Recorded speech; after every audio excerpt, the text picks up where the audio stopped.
Do you wish you were blind while you're watching this mess? What movie do I mean? You can probably guess. CGI cats aren't magical cats. They are tragical cats. They are cats. And I think that I'm fat. They are cats. Do you smell a rat? CGI cats aren't magical cats. Wow.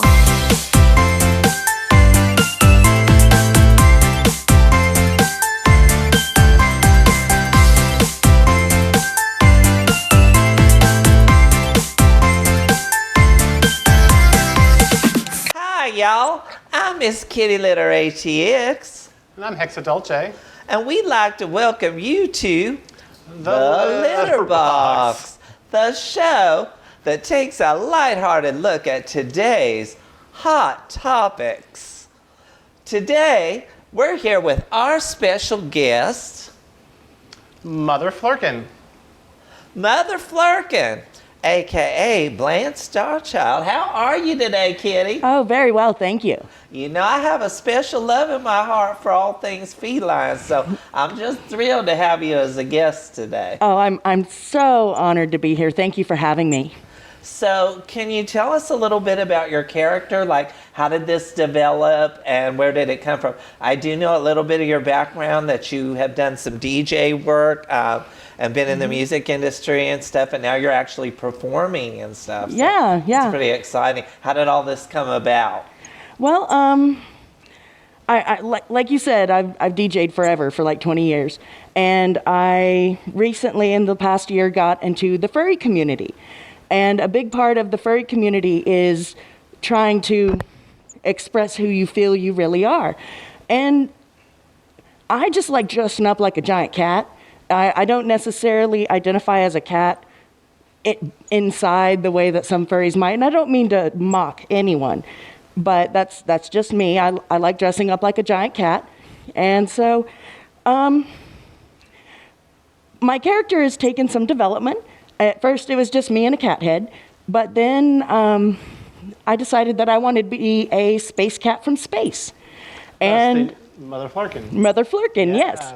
And I'm a big comic book nerd, and so it just kind of made sense to me. But something about Flurkin is that they have tentacles. Right? He doesn't like And tentacles. yeah, and Aw. the alternative is not pleasant. No. No. Interdimensional void or some sort like that, right? Well, Flurkin have interdimensional bellies. And so they can eat you and send you somewhere else in space and time, or they can eat you and kill you. So, but I brought these for y'all because I wanted to give you each your very own tentacle. Oh, thank you. Yeah, I have plenty. But yeah, I started wearing my cat in the drag community, and all the queens, I've never had any group of people ever just with open arms say, Blanche, come play with us. Right. Ever in my whole life. And so that's what led me to start performing in my cat head. And so New Year's Eve, I did my first performance, and I did Memory, of course. And I did a second number, which was Can't Hug Every Cat. I don't know if y'all ever remember that proto meme from way back when, but No, I don't. I don't, but I love to hug on some cats. It's the cowboys trying to round up cats. Yeah. Look up Can't Hug Every Cat. It's a girl from I don't even know when on eHarmony making this video, and she starts crying because she loves cats so much. And Can't Hug Every Cat is what she keeps saying. And like, it's a really wise philosophical thing if you think about it. Like, you can't hug every cat. You can't adopt every homeless animal. You can't help every person. You can't hug every cat. That's true. So on your personality, for your feline personality, how do you define that? If you were going to give it some structure, how would it be defined? I end up being pretty sassy. Sassy? Yeah, because like usually people take their first look at me and go, ah, because they don't expect me standing behind them when I go hi. So do you feel a certain breed or such, or is that even appropriate? Like I said, like I'm a specific kind of cat, but The Flurkin. well, a flurkin, but like specifically, like my markings is what is called a Turkish van cat. So that's Yeah. what I was curious about. Turks. Yeah, So what but is- it wasn't. It's that's not important to me. This is just kind of what I picked out. Okay. Okay. But yeah, I've my style is much more like silly songs and Disney numbers. Like I'm wanting to do a mermaid. The little mermaid. Yeah, I want to dress up as a mermaid but a cat. So, like that's the kind of stuff I'm after. The stuff that makes me giggle. Gotcha. Yeah.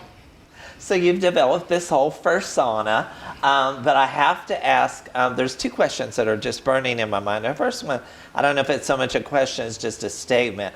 I've done some reading where some people have accused the furry community of being like hypersexual or that it's all about sex.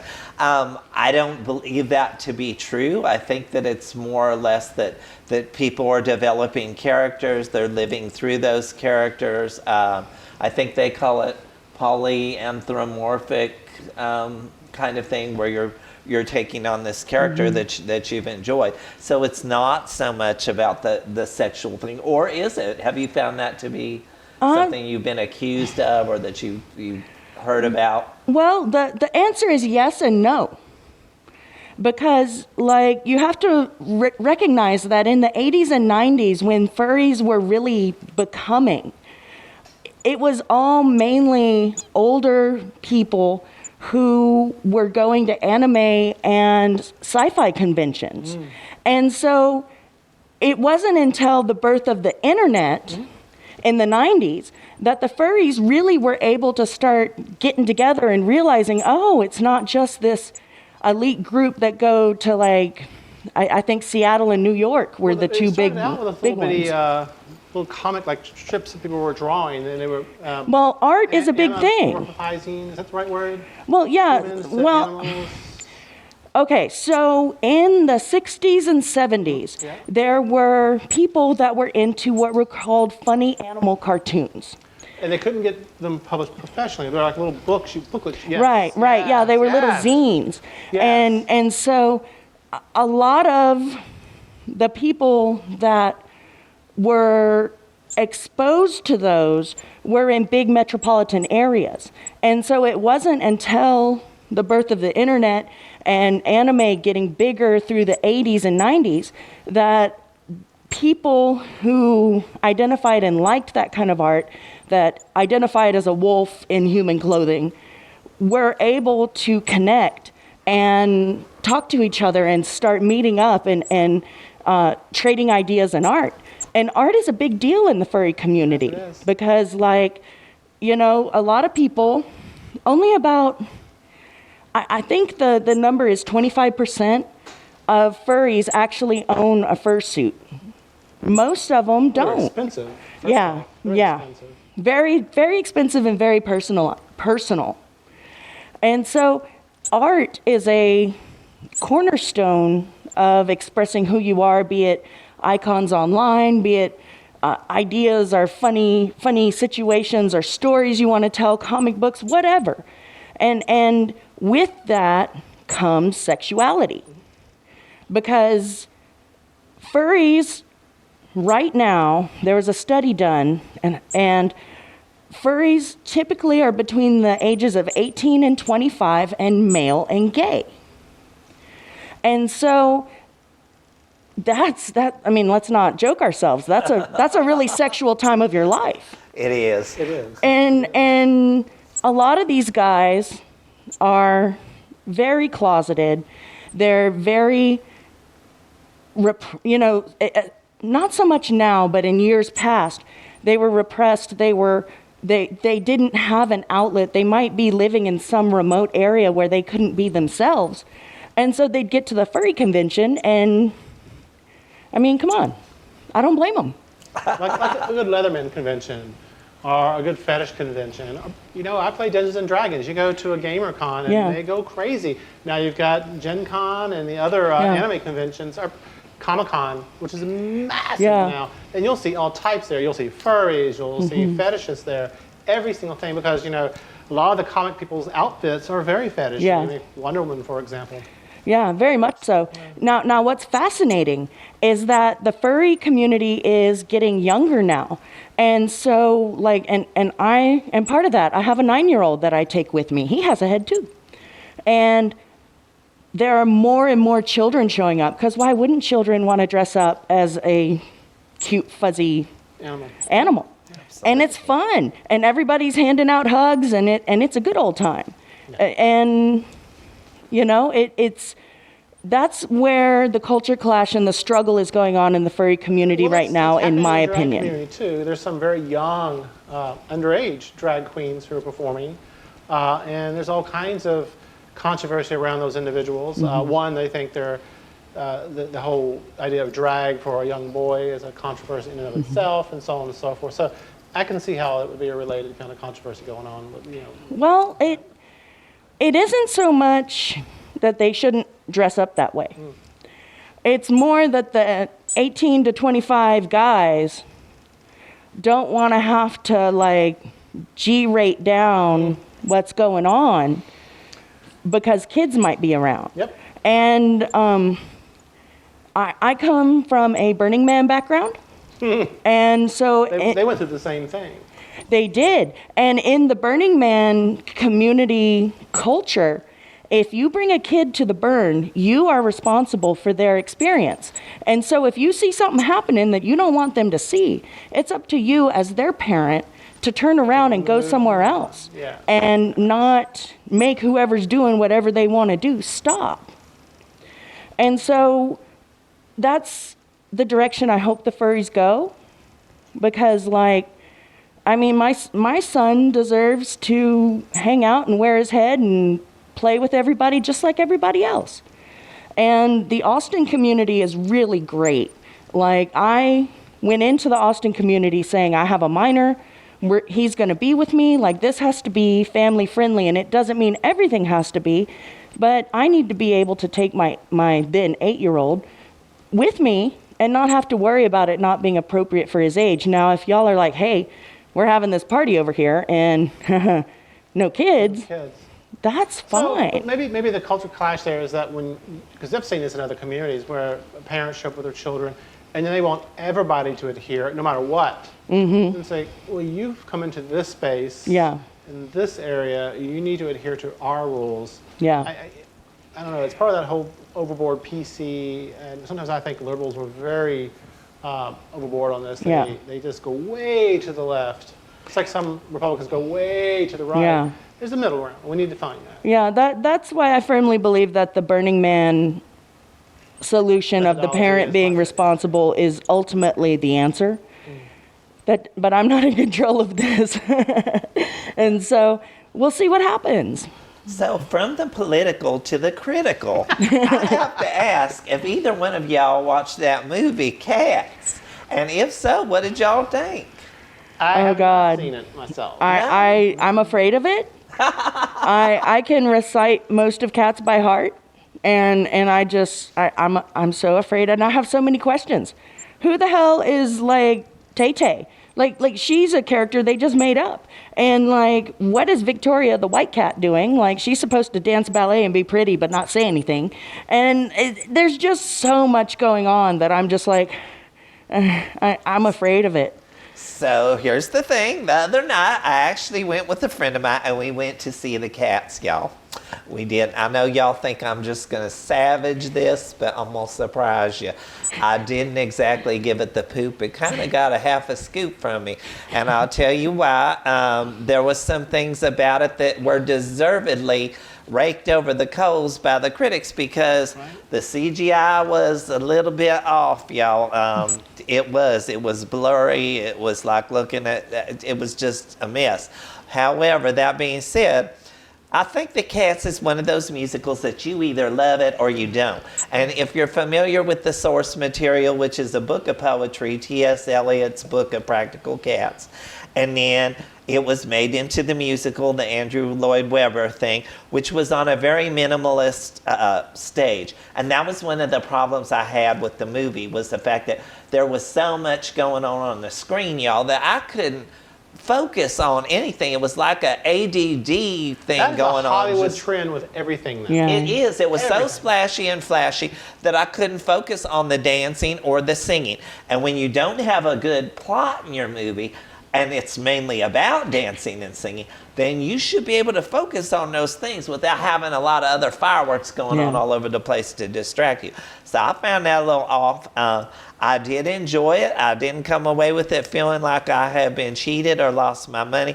The story, they changed a little bit, like you were saying, to make it fit, I guess to make it easier for the people in the audience to understand, because the basic plot's kind of not a plot. It's like there's these cats, one of them's going to get to die and ascend up to their idea of New heaven, life, right? and then get a new life or whatever. Well, in the movie, that was done by Jennifer Hudson.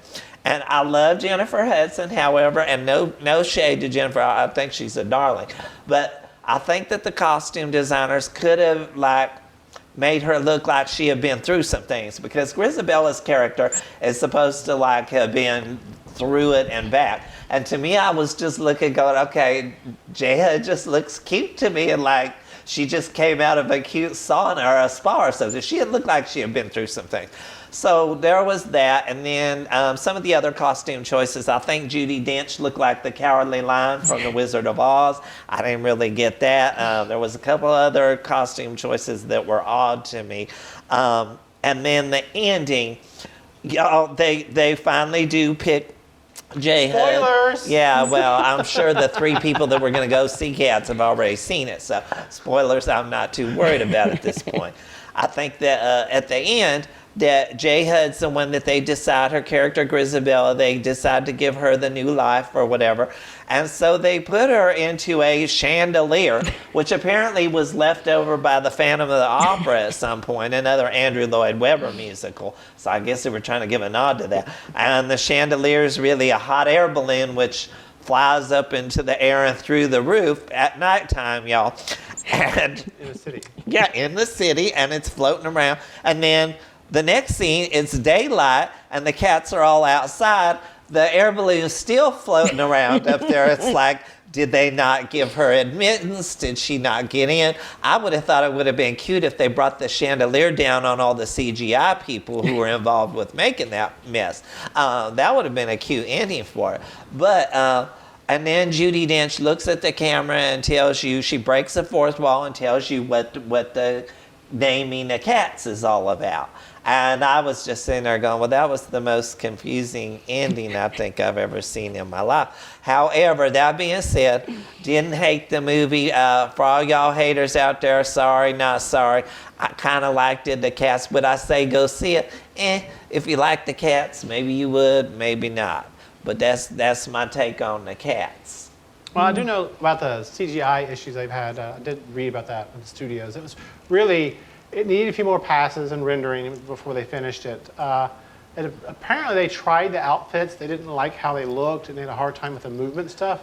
I found that's a terrible excuse, because the theatrical production was amazing. The outfits worked. Like I think we discussed earlier, they should have stuck with that, period. But the CGI needed more passes and rendering, more horsepower basically put into it. And they rushed it. They wanted to get out early, and that caused them their Two success. interesting things about it. Well, one was that they still had like human hands and human feet. And when you've got this very graceful feline out there, they could have threw some gloves or some little cat booties or something on there, because having big giant man hands when you a delicate little baby cat looked a little off to me, especially when you got on your wedding ring still and all that. Come on, y'all. And then there was some talk about the fact that the cats were very sexual in the way that they approached each other, and that for something that was supposed to be a family-friendly film, that they thought it was a little erotic.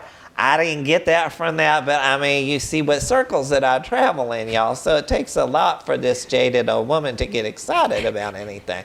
I didn't see, maybe they were a little more playful than normal, but cats in general tend to be kind of feral. When they're in heat, they might kind of be up on each other like They're that. really So, noisy I when think- they're in heat, and when they're actually mating, you want to throw a boot at them. You really do. oh, well, that's half the people I know out there in Clubland, y'all. They noisy too. So that was my whole thing about the cats. Right? I don't know if I'm going to see it in the theaters. I might wait till it comes in. I can watch it on my TV. So you're gonna give it the poop for the theater, but maybe a half a scoop when it Half a comes to scoop, the yeah, for the TV. house. Yeah. Okay, You know, fair they've enough. lost a ton of money though. A ton of money. They have, and what's sad is there's new musicals coming out, y'all. And when a musical comes and doesn't do very well at the theater, it sets a trend. Then it takes them 10 years to make another musical. And then when something makes a few dollars, then maybe people will watch again. I think we saw a preview for In the Heights, which was the most exciting song and dance thing that we saw in the theater that night. And it was just a preview. So, there's that. There is a bootleg video of the original cast of Hamilton out there. I've seen it. I know this is going to be blasphemy. I But don't know say it. people are Don't going to say come it. for me. I do not love the Hamilton, y'all. I don't. But that's just me. Yeah, I'm glad people like it. I'm glad there's a market for it. Just for me personally, I didn't Like it? love it. No, but I did love Evan Hansen. Evan Hansen was great.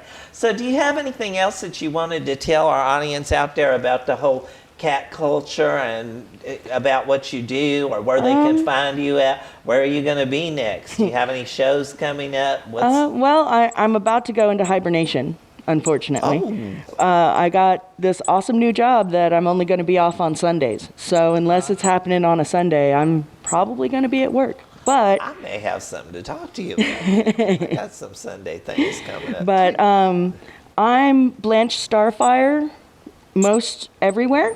And you can also look up Mother Flurkin. I try to hashtag Mother Flurkin on Instagram so people can find me. And my DJ name is Just Blanche, because I've always been Just Blanche. So is Just Blanche going to go on a hiatus also while you're... Well, yeah, most DJ stuff happens Friday and Saturday night. Yes.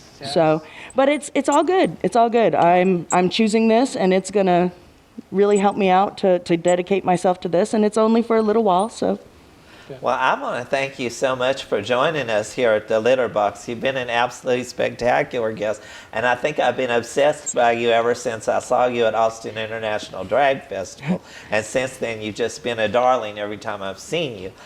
We do want to remind our folks out there to be sure to like, share, subscribe, and ring that bell for further notifications when we're going to be airing our next episode of The Litter Box. And please do share the stream. Share your streams, y'all. Share your streams. but don't cross them. I'm Miss Kitty Litter ATX. I'm Hexadolce.